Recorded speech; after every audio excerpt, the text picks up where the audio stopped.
Ça va bien? Y en a-tu qui ont un drop d'énergie un peu? Non. Y en a-tu qui sont honnêtes? Pensez-vous vraiment qu'on peut vivre un avant-midi comme on a vécu sans avoir de drop d'énergie après? C'est de la pure folie, mais non. Mais non, mais la vie n'est pas ça, là. Le moment que tu ralentis, la vie elle a besoin de son espace, il va y avoir une drop. Mais faut pas que tu te dises « Oh là, je suis fatigué, j'ai une drop d'énergie, ça va pas bon. » Voici ce que je fais comme expérience présentement. Tasse-toi du chemin, laisse la vie faire son œuvre à travers toi. Parce que tu vas avoir besoin d'énergie après-midi. Solide. Et quand il n'y a plus d'énergie, il y en a encore. Croyez-moi, quand il n'y a plus d'énergie, il y en a encore. Même si on est fatigué. Sérieusement, il y en a-tu qui ont eu mal à la tête jusqu'à présent? Good, génial! Les autres n'ont pas eu mal à la tête, peut-être que vous aurez plus mal à la tête. Moi, je n'ai pas mal à la tête présentement. Ma voix est un petit peu mieux que ce matin. Cela aussi changera. Parce que tout à l'heure, quand on va être ici, tout le monde ensemble, je vais avoir un mal de tête. Là, ma tête va faire babam, babam, babam. Ma voix va être comme ça, là. Mais mon cœur va être comme ça, là. Puis le monde va me regarder. Ah! J'aurais jamais cru ça! Et moi, je vais retourner chez nous un soir, je vais dire, c'est beau, qu'est-ce qu'on fait? On libère le monde. Où est-ce qu'on passe, on aide les gens à se guérir, à se libérer, à se comprendre, à s'ouvrir à ce monde de potentialité-là.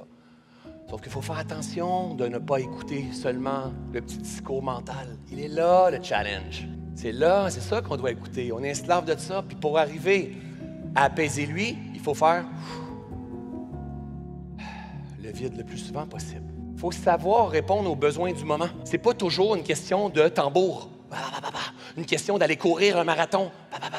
De temps en temps, c'est une question tout simplement de s'asseoir comme ça puis d'observer les oiseaux,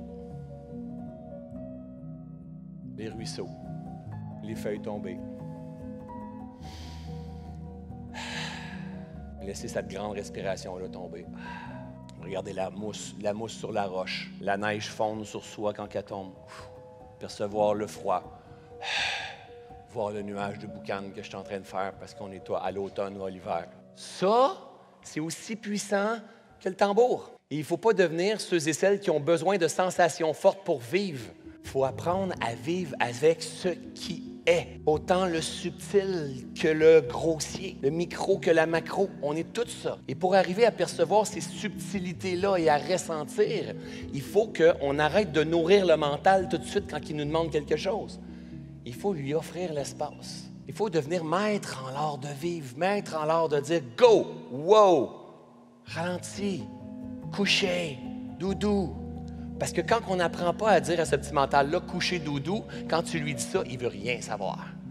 Et il continue, il continue, il continue. Qu'est-ce qui fait qu'on peut ralentir ce mental-là?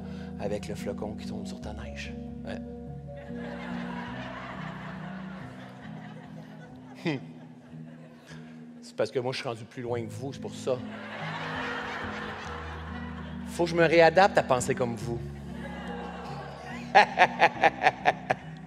Non, mais si je me revire de bord, c'est que le flocon tombe. Oh non, on n'en marche pas, cette affaire-là. Mais sérieusement, de temps en temps, c'est tout simplement arrêter, juste être calme, présent à ce qui est et observer ce qui est.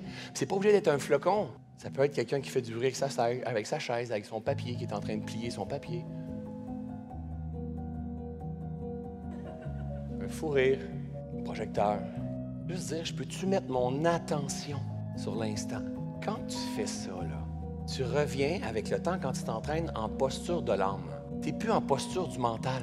Donc, qu'est-ce que mon âme, à travers mon esprit et mon corps, expérimente en ce moment?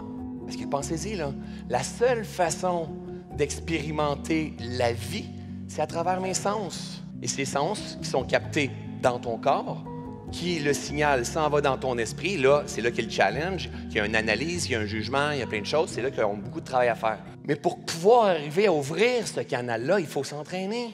S'entraîner à prendre de la hauteur. Quand je dis percevoir autrement dans mes podcasts ou dans tout ce que j'enseigne, ou prendre de la hauteur, c'est de penser au niveau de l'âme, observer au niveau de l'âme.